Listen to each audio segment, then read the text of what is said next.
បាទជំរាបសួរបងប្អូនទាំងអស់គ្នាបាទថ្ងៃនេះខ្ញុំបង្ហាញរថយន្តមួយគ្រឿងប្រភេទរថយន្តគៀបាទប្រភេទគៀកន្លះតោនខ្មែរយើងហៅថា500គីឡូបាទហើយរថយន្តមួយនេះទៀតសោតគឺមានសភាពស្រស់ស្អាតមែនទែនបាទទឹកថ្នាំហូវីស៊ីនជុះបន្តិចតួចបាទឯកសារគ្រប់គុំផ្លូវ24បងរួចទៅកញ្ចក់ផ្លាត់ទឹកនៅដំណើរការទាំងអស់ម៉ាស៊ីនស្អាតបងប្អូនចំណាប់អារម្មណ៍ទៅអ្នកកណ្ដុងណាបងប្អូនត្រូវការយកដឹកដៀវខោអាវលក់ដឹកអាវ៉ាវ៉ាន់ដឹកឆាប់គួយដឹកតរ៉េនលក់ដឹកផ្លែឈើអីបានគឺខ្ញុំដាក់បំពាក់ធុងក្រោយឲ្យមួយបងប្អូនយកទៅដឹកបានបាទសបកថ្មីប្រភេទលេខដៃ5លេខនិងលេខអាយ៉ែយើងប្រើសាំងបាទប្រភេទឡានប្រើសាំងហើយប្រភេទឡានល្អម៉ាស៊ីនល្អសាច់ដៃស្អាតហើយអាគុយថ្មីទាំងអស់បងប្អូនមើលទស្សនាមួយខ្ញុំបាទ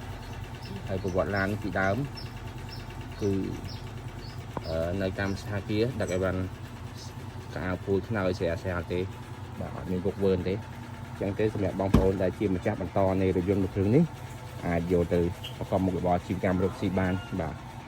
ឡានយើងល្អប្រសើរបងប្អូនអញ្ជើញទស្សនាមើលបាទនៅល្អមែនទែនបាទតាំងតបលវិញនៅសភាពស្រស់ស្អាតមែនទែនបាទអត់មានពុកមានជ្រះទេបងប្អូននេះតាប់ឡូខាងក្នុងកន្លះធូលីតែមិនជូតទេដោយសារខ្ញុំរវល់ហើយតែធ្វើវីដេអូជូនបងប្អូនមើលក្រោយពីបំពាក់វារួចបាទហើយ UV មួយជុំបងប្អូនបាទ UV មួយជុំនេះហើយសបកថ្មីទេបងប្អូនយកទៅប្រើអត់មានពិបាកហត់ធ្វើទេបាទយកទៅប្រើហ្មងហើយចំលាងទឹកលាងស្រួលលាងឲ្យបាននៅស្អាតមែនទែនបាទចាក់លេខស៊ីមៀបបងប្អូនអាចយកទៅដឹកដៀវមុខរបររកស៊ីបានបាទ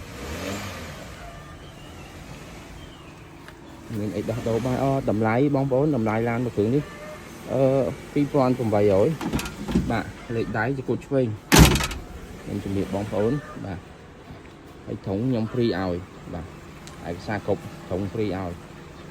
បាទយកដល់ផ្ទះក៏បានបញ្ហាដល់ខេត្តណាក៏បានឡាននេះរត់មកឆ្ងាញ់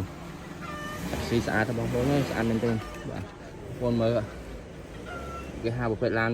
សាច់ស្ងួតឥឡូវមើលប្រអប់លេខមួយខ្ញុំបងប្អូនមើលនេះខ្ញុំឲ្យបងប្អូនមើលបាទគឺយើងដោះលាងសម្អាតមកស្អាតអស់ហើយលាងខ្លួនឯងអត់ជួម៉ាស៊ីនគេបាញ់ណាហើយមើលសាក់ស៊ីហ្នឹងបងប្អូននេះខ្ញុំឲ្យបងប្អូនមើលស្អាតអត់មានជ្រេះមានពុកទេអាហ្នឹងគេហៅថាប្រភេទឡានអ្នកម្ចាស់មុនសំណុកទេបាទគេអ្នកមានណាគេຕົកចោលទៅជីទេបាទហើយតម្លៃខ្ញុំលក់តែ2800ចរចាបានផ្ទាល់មួយខ្ញុំ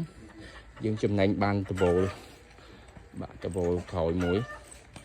ធំបាទហើយភ្លើងពីច្បាស់គ្រប់គ្រាន់អរគុណបងប្អូនអរគុណច្រើនបាទបញ្ញាប់រងរាន់ទៅអ្នកតំណមុនណាបាទអរគុណ